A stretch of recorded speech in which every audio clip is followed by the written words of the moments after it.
Hola amigos, les habla Futboqueando y hoy les traigo otra nueva sección. En esta ocasión voy a elegir, según mi opinión por supuesto, al mejor jugador de un club en determinada década. Vamos a empezar este primer capítulo hablando del Real Madrid, el equipo más ganador no solo de Europa, sino también de todo el mundo. El club merengue fue fundado en 1902, por lo que vamos a repasar desde la década de 1900 hasta la de 2010, así que todo listo, empecemos. Voy a ser honesto, en donde más me costó decidirme por un mejor jugador fueron en las primeras décadas del siglo XX. Los datos que se tienen son muy pocos, los jugadores disputaban menos partidos, por lo que no es nada fácil hablar sobre los mejores de aquellos años. Dicho esto, elegí como mejor jugador de la década de 1900 al hispano-francés Pedro Paragués, quien jugó en el club blanco entre los años 1902 y 1909, siendo uno de los pilares más importantes durante los primeros años del equipo. Debido a su antigüedad, no se tienen datos sobre la cantidad de partidos jugados ni de los goles anotados, pero sí sobre los títulos ganados, 5 campeonatos regionales y 4 Copas del Rey. Recordemos que en esa época el fútbol español, como en casi todo el mundo, era amateur, por lo que no había una primera división definida, sino ligas regionales.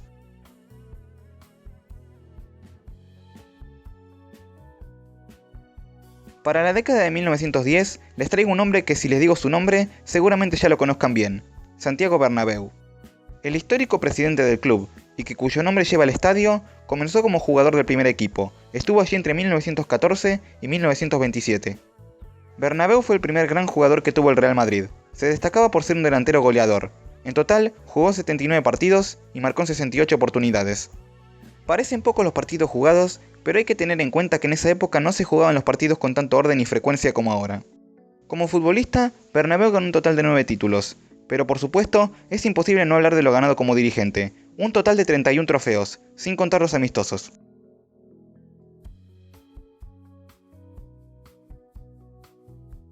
Bernabéu también se destacó en la década del 20, pero como decidí no repetir a ningún jugador, para esta década tuve que quedarme con otro. En esta ocasión con un defensor, lo cual van a ver que es bastante raro, ya que por lo general, en este video elegí en su mayoría delanteros o mediocampistas ofensivos.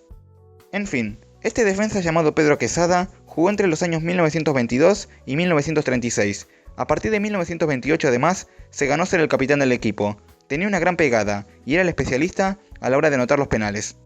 La temporada 28-29 fue la primera del profesionalismo en el fútbol español, y eso le valió a los jugadores tener mucho más reconocimiento del que poseían antes. En total, Quesada jugó 245 partidos y marcó 32 goles.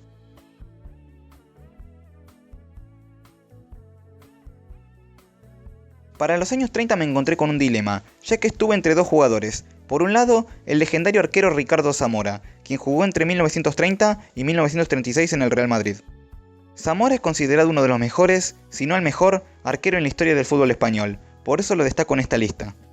Sin embargo, decidí optar en este caso por un delantero, Jaime Lazcano, quien por aquella época llegó incluso a ser el goleador histórico del club.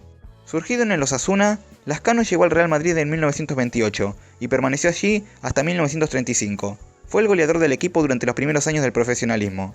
En total en el club blanco jugó 147 partidos y marcó 82 goles, un promedio de un gol cada 2 encuentros.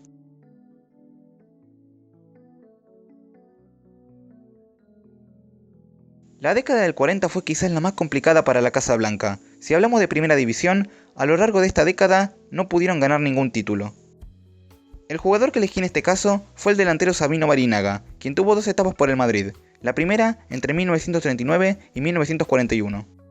Luego jugó 2 temporadas en el Valladolid, para después regresar con los blancos, jugando entre 1943 y 1950. Jugó un total de 182 partidos en el club, marcando 93 goles, siendo hasta ese momento el goleador histórico. Quizás su partido más recordado sea el que disputó ante el Barcelona por la Copa del Rey, por entonces llamada Copa del Generalismo de 1943. Anotó 4 y el partido finalizó 11-1. Tras finalizar su etapa en el Madrid en 1950, siguió su carrera en la Real Sociedad y el Betis, donde se retiró en 1955.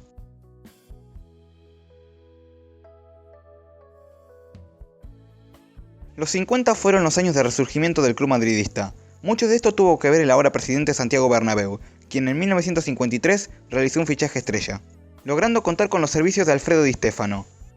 En el Madrid estuvo entre los años 53 y 64, disputando 396 partidos y anotando 308 goles, rompiendo con todas las marcas y consagrándose así como el goleador histórico del club. Esta época dorada del Madrid de Di Stéfano coincidió con el nacimiento de la Copa de Europa, de la cual el club blanco ganó las primeras 5 ediciones de forma consecutiva, entre 1955 y 1960, siendo Di Stéfano clave en todas ellas. En sus últimos años, la Saeta Rubia fue presidente de honor del club, sin dudas, una leyenda.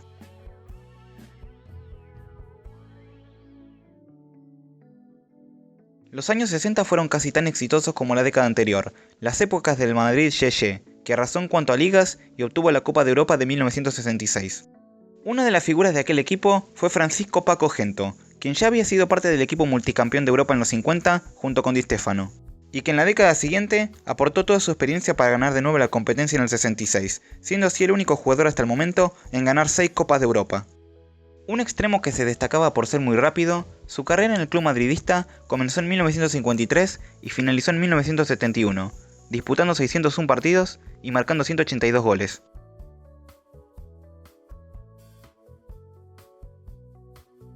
Si bien en los 70 el Madrid no pudo obtener ninguna Copa de Europa, el equipo siguió destacándose en el ámbito local.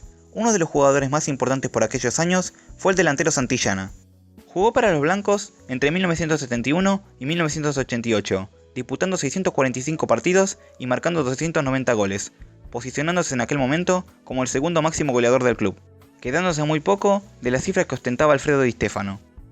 También en esta década hay que hacer una mención especial a García Remón, histórico arquero del equipo por aquella época, que jugó entre 1971 y 1986.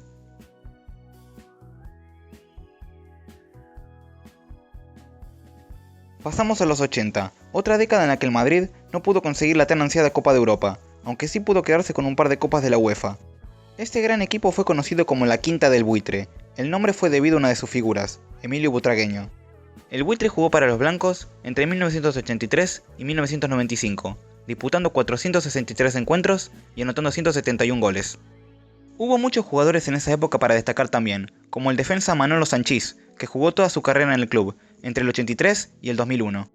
Y por supuesto, el delantero mexicano Hugo Sánchez, quien llegó en 1985 proveniente del Atlético de Madrid y permaneció hasta 1992 en la Casa Blanca, anotando 208 goles en 283 partidos, siendo uno de los goleadores históricos del club.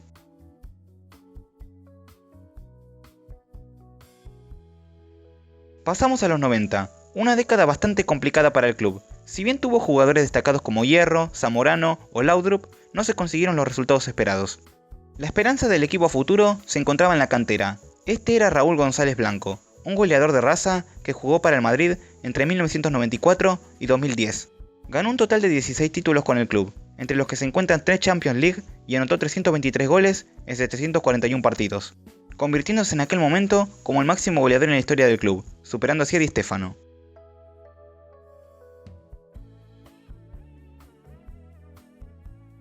Llegamos a los 2000, la época de los Galácticos. Aquí la verdad, había mucho jugador importante para elegir.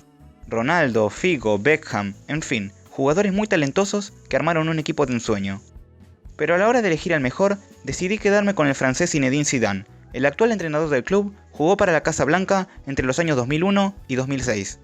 En esos 5 años, anotó 49 goles en 227 partidos, ganando 6 títulos, entre los más destacados, una Intercontinental y la Champions League de 2002, que se decidió gracias a un espectacular gol de volea suyo. Como sabemos, más tarde fue entrenador del equipo, donde siguió ganando títulos, convirtiéndose en una leyenda madridista.